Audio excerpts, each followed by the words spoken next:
Robert Louis Stevenson, L'île au trésor, chapitre 8. À l'enseigne de la longue-vue. Quand j'eus fini de déjeuner, le châtelain me remit un billet adressé à John Silver, à l'enseigne de la longue-vue, en me disant que je n'aurais aucun mal à trouver l'endroit. Il me suffisait de suivre les quais et d'ouvrir l'œil jusqu'à ce que je trouve une petite taverne ayant pour enseigne une longue-vue. Je me mis en route aussitôt, enchanté de cette occasion de voir de plus près les navires et les marins. Après m'être frayé un chemin à travers une grande foule de gens, de charrettes et de ballots de marchandises, car à cette heure la plus grande animation régnait sur le port, je découvris la taverne en question.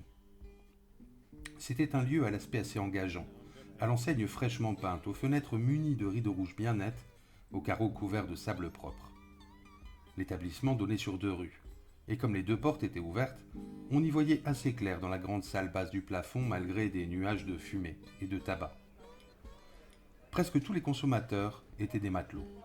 Ils parlaient si fort que je demeurais sur le seuil de la porte sans oser entrer. Pendant que j'attendais, un homme sortit d'une pièce adjacente. D'un seul coup d'œil, je compris que ce devait être Long John. Il avait la jambe gauche coupée au ras de la hanche et il s'appuyait sur une béquille dont il se servait avec une prodigieuse dextérité en sautillant dessus comme un oiseau.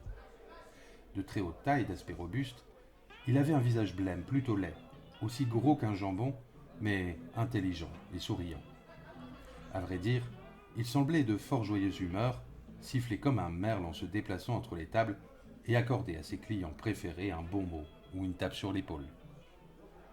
Or, pour vous dire la vérité, dès que j'avais appris par la lettre de M. Trelawney l'existence de Long John, j'avais craint qu'il ne fût justement ce fameux marin amputé d'une jambe dont j'avais si longtemps guetté l'arrivée à l'amiral Benbow. Mais un seul coup d'œil sur cet homme suffit à me rassurer. Ayant vu le capitaine, Chien Noir et l'aveugle, je croyais capable de reconnaître un vrai boucanier. Créature très différente, à mon sens, de ce cabaretier si propre et si aimable. Aussitôt, je rassemblai mon courage, franchis le seuil et marchai droit vers cet homme en train de bavarder avec un de ses clients appuyé sur sa béquille. « Monsieur Silver ?» demandai-je en lui tendant le billet. « Oui, mon gars, c'est bien mon nom, pour sûr. Et toi, qui es-tu » À ce moment, il vit la lettre du châtelain et j'eus l'impression qu'il réprimait un sursaut. « Ah » s'exclama-t-il d'une voix forte. « Je comprends, tu es notre nouveau mousse. Très heureux de faire ta connaissance. » Et il me donna une vigoureuse poignée de main. Au même instant, un des clients à l'autre bout de la salle se leva soudain et gagna la porte. Comme elle se trouvait près de lui, il fut dans la rue presque aussitôt. Mais sa hâte ayant attiré mon attention, je le reconnus d'un seul coup d'œil. C'était l'homme au visage livide, amputé de 2 doigts, qui le premier était venu à l'amiral Benbow.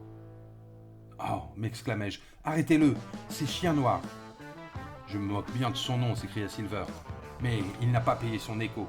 Harry, cours après lui et rattrape-le !» L'un de ceux qui se trouvaient près de la porte se dressa d'un bond et se lança à la poursuite du fuyard.